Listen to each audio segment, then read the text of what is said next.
ये मेरे दादाजी ने घर बनवाया था। और जरा बताइए, वो दादाजी जो देश की रक्षा किए, भारतीय सेना में घर, हाँ, उन्होंने बनवाया था। जनता की आवाज है मनीष कश्यप। सही है। इनका मैंने जितनी भी आज तक बातें सुनी है वो जनहित की बातें हैं, जनता के लिए है।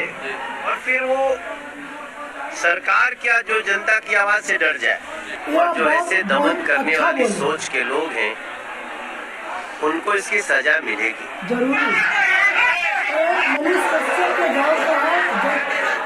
अभी मेरे दरवाजे पे 50,000 से ऊपर लोगों का भीड़ है, कम से कम।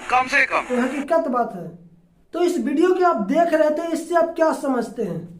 जो मनीष कश्यप से वादा किए थे मनोज तिवारी जी बीजेपी के सांसद कि 4 तारीख के आएंगे तुम्हारे घर, और मनोज तिवारी जी आए और अपना सारा स्थिति बताए और आंख से देखे मनोज तिवारी जी। आप समझ सकते हैं कि कोई भी विधायक या सांसद बगैर ऊपर वाले के आदेश से एक कदम भी कोई नहीं आगे बढ़ सकता है। तो इससे आप अनुमान लगा सकते हैं कि अब मेरा मनीष भैया कोई मामूली आदमी नहीं रह गए। इनको डायरेक्ट नरेंद्र मोदी जी से कनेक्शन जुड़ गया है। जो लोग कहा करते थे कि मनीष कश्यप बीजेपी की आदमी है, अगर उस समय अगर बीजेपी के आदमी रहते ना तो मनीष कश्यप को 9 महीना जेल नहीं खटना पड़ता। यह हकीकत बात है। कन्हैया कुमार जैसे पल भर में छूट जाते जो देशद्रोही नारा लगाया था, लेकिन मनीष कश्यप भाई सच्चाई को दिखाए। जहां तक कि मनीष कश्यप भाई बीजेपी के शासन काल में 4000 वीडियो बनाए, बीजेपी से सवाल किए,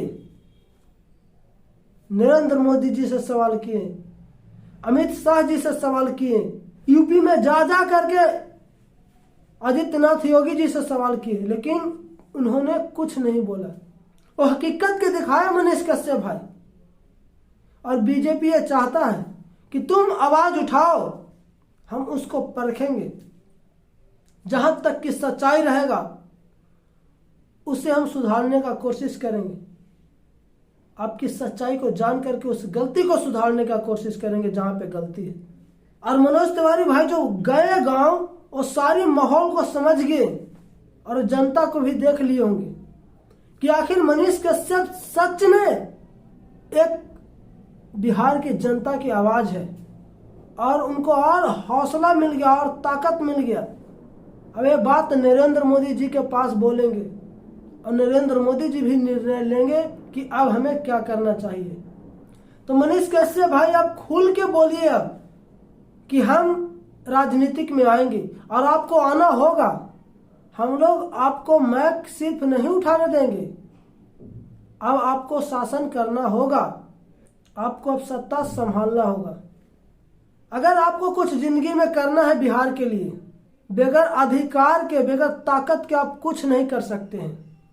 सिकंदर जब दुनिया पे हुकूमत करने निकला था तो दौलत कमाने के लिए नहीं निकला था, और दुनिया पे हुकूमत इसलिए करना चाहता था कि उसका नाम हो, दौलत कमाने के लिए नहीं निकला था।